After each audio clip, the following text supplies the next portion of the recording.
बिस्मिल्लाहिर्रहमानिर्रहीम। अस्सलाम वालेकुम। सेकेंड ईयर क्लास हमारा चैप्टर नंबर 12 एंड हो गया, उसकी एक्सरसाइज भी। तो आज हम अपना नया chapter number 13 current electricity start करते हैं।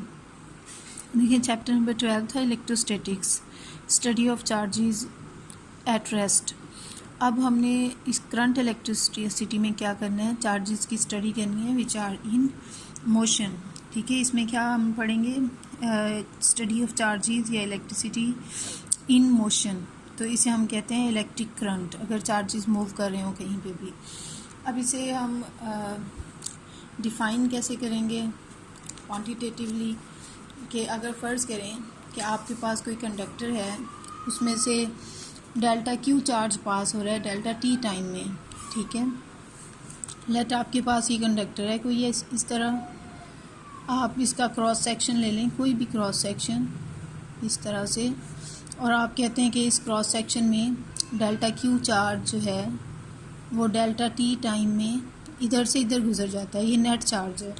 तो हम कहेंगे कि इस कंडक्टर में से कितना करंट पास हो रहा है delta Q by delta T. तो current is simply the ratio of charge and time, वो टाइम जो चार्ज लेगा किसी क्रॉस सेक्शन में से पास होने में।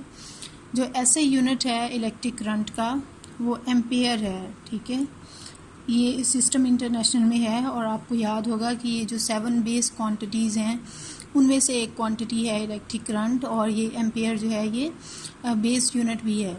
ठीक है, और यहाँ से अगर हम देखें तो चार्ज का यूनिट क्या होता है, कूलम। टाइम का यूनिट क्या होता है, सेकंड। तो 1 ampere is equal to 1 coulomb per second. तो इसको इसके साथ इस तरह कंपेयर किया जा सकता है। यानी अगर हमने ये कहना हो कि कहीं पे 1 एम्पेयर करंट पास हो रहा है, तो हम ये कहेंगे कि if a charge of 1 coulomb passes through a cross section of conductor in 1 second, then the current is 1 ampere। ठीक है, अब देखिए करंट किन किन चीज़ों की वजह से फ़्लो होता है। जो भी कोई चार्ज कैरियर्स होंगे ना, वो करंट का बाइस बनेंगे। अब वो चार्ज कैरियर्स जो हैं डिफरेंट सिचुएशंस में डिफरेंट होते हैं। ठीक है, जैसे कि जो कंडक्टर हैं, कंडक्टर्स, इनमें चार्ज कैरियर्स कौन से होते हैं, फ्री इलेक्ट्रॉन्स। आपने पढ़ा हुआ है पहले भी कि जो कंडक्टर्स होते हैं इसमें बहुत सारे फ्री इलेक्ट्रॉन्स होते हैं, और उन्हीं फ्री इलेक्ट्रॉन्स के मूव करने की वजह से करंट फ्लो करता है।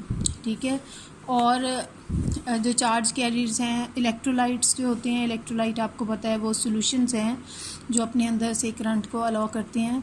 इलेक्ट्रोलाइट्स में जो चार्ज कैरियर्स हैं पॉजिटिव और नेगेटिव आयन्स होते हैं। ठीक है, जैसे ये कॉपर सल्फेट का सॉल्यूशन है, अगर हम इसमें से करंट गुजारें तो ये कॉपर आयन्स और सल्फेट आयन्स बन जाते हैं, कॉपर टू पॉजिटिव और सल्फेट टू नेगेटिव।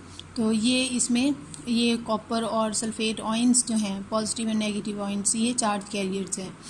और गैसेस में जो चार्ज कैरियर्स होते हैं वो इलेक्ट्रॉन्स हो सकते हैं या फिर आयन्स हो सकते हैं। ठीक है, अब उसके बाद ये आपने शॉर्ट क्वेश्चंस के लिए और एमसीक्यूज़ के लिए बहुत अच्छे से याद रखना है कि कौन सी चीज़ में कौन से कैरियर्स होते हैं। अब करंट डायरेक्शन है देखिए, मोस्टली करंट जो है वो हम कहते हैं कंडक्टर्स में फ़्लो करता है। कंडक्टर्स में जो चार्ज कैरियर्स हैं दोज आर फ्री इलेक्ट्रॉन्स। अब फ्री इलेक्ट्रॉन्स की वजह से करंट फ़्लो करता है, तो असल में करंट की डायरेक्शन कहाँ से कहाँ होनी चाहिए, from negative terminal of the battery to the positive terminal through the external circuit. तो लेकिन हम कन्वेंशन क्या होता है कि एक हम पुराने टाइम से ना हम एक कॉन्सेप्ट बना लेते हैं कि ये इस तरह से है, क्योंकि शुरू में साइंटिस्ट को ये नहीं पता था कि एटम का स्ट्रक्चर कैसा है। तो उन्हें ये नहीं पता था कि पॉजिटिव चार्जेस न्यूक्लियस के अंदर कन्फाइंड होते हैं, वो मूव नहीं कर सकते, सिर्फ इलेक्ट्रॉन्स यानी नेगेटिव चार्जेस जो हैं ये मूव कर सकते हैं। तो उन्होंने शुरू में ये एज्यूम कर लिया कि जो पॉजिटिव चार्जेस हैं ये मूव करते हैं। तो उन्होंने ऐसे किया कि बैटरी का जो पॉजिटिव टर्मिनल है उसे उन्होंने कहा कि ये हाई पोटेंशियल पे है, नेगेटिव टर्मिनल को हमने लो पोटेंशियल पे कह दिया, और चार्जेस को अज्यूम किया कि वो कहाँ से कहाँ फ़्लो करते हैं, positive terminal of the battery से negative terminal of the battery की तरफ। यानी असल में तो नेगेटिव चार्जेस की वजह से करंट फ्लो करता है, उसे हम कहते हैं इलेक्ट्रॉनिक करंट। लेकिन हम कौन सा करंट लेते हैं? कन्वेंशनल, जो कि इलेक्ट्रॉनिक करंट के ऑपोजिट होगा। ठीक है, तो कन्वेंशनल करंट को हम इस तरह से डिफ़ाइन कर सकते हैं कि ये जो है ना, it is defined as the equivalent current. Equivalent क्यों है? क्योंकि जितने इलेक्ट्रॉन्स जितना इलेक्ट्रॉनिक करंट एक डायरेक्शन में पास हो रहा होगा उतना ही हमने लेना है current due to positive charges उसके ऑपोजिट डायरेक्शन में, और इनका इफेक्ट सेम होता है, इफेक्ट पे कोई फ़र्क नहीं पड़ता। तो which passes from a point at higher potential, यानी positive end, to a point at lower potential. ठीक है, तो ये मूवमेंट ऑफ पॉजिटिव चार्जेस की वजह से है। यहाँ पे इसको दिखाया हुआ भी है, देखें ये जो है ना करंट, यहाँ से यहाँ की तरफ, ये बैटरी का नेगेटिव टर्मिनल है, ये पॉजिटिव है। तो असल में तो इलेक्ट्रॉन फ्लो कर रहे हैं from negative terminal to the positive terminal of the battery. इसको हम कहते हैं इलेक्ट्रॉन फ्लो वाले करंट की डायरेक्शन को हम क्या कहेंगे? Electronic current. लेकिन हम करंट की डायरेक्शन जब सर्किट में ड्रॉ करेंगे वो हमने कैसे करनी है? इसके ऑपोजिट, यानी कन्वेंशनल करंट की। अब ये अंडरस्टूड रहेगा आगे जहाँ भी हम करंट डायरेक्शन ड्रॉ करेंगे तो हमने कौन सी डायरेक्शन ड्रॉ करनी है? जो कन्वेंशनल करंट वाली डायरेक्शन होगी। ठीक है, अच्छा जी, अब हम देखते हैं current through a metallic conductor, कि एक मेटालिक कंडक्टर में करंट किस तरह से फ्लो करता है। तो देखिए ये कंडक्टर है, इसमें ये जो आपको नज़र आ रहे हैं येलो कलर के, ये उसके एटम्स हैं, और जो आपको ये ब्लू कलर के नज़र आ रहे हैं विद एरोज़, ये क्या हैं? ये इलेक्ट्रॉन्स हैं। Arrows show the direction of motion of electron.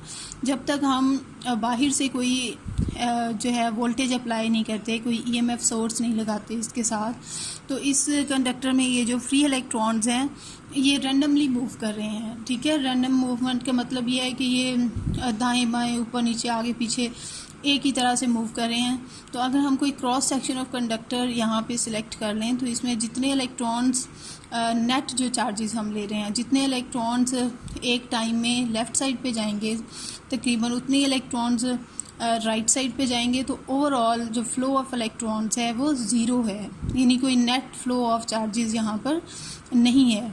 लेकिन जैसे ही हम इसको क्या करेंगे, साथ एक बैटरी अप्लाई कर देंगे।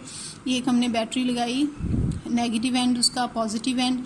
जैसे ही हम करेंगे तो देखें एक इलेक्ट्रिक फील्ड सेट हो जाएगा इस मेटालिक कंडक्टर के अंदर, from positive terminal of the battery to the negative terminal.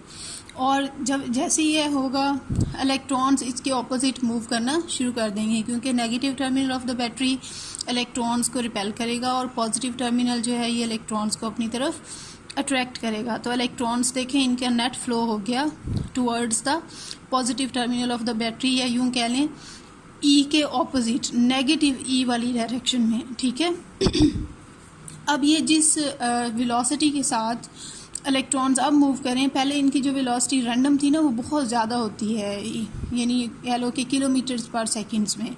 लेकिन अब जैसे ये इलेक्ट्रिक फील्ड अप्लाई किया है तो इनकी जो वेलोसिटी है वो कम हो जाती है, क्योंकि ये इन्होंने एक ही डायरेक्शन में जाना है तो एक दूसरे से भी कोलाइड करेंगे, ये रास्ते में जो एटम्स हैं उनसे भी कोलाइड करेंगे तो इनकी वेलोसिटी कम हो जाती है। और ये वेलोसिटी कितनी रह जाती है? ओनली 10⁻³ मीटर पर सेकेंड। और इस वेलोसिटी को हम क्या कहते हैं? इसकी ड्रिफ्ट वेलोसिटी कहते हैं। ठीक है, तो ड्रिफ्ट वेलोसिटी को हम इस तरह डिफ़ाइन कर सकते हैं कि drift velocity is in the direction of -e which is obtained when a potential difference is applied across the ends of the conductor. ठीक है,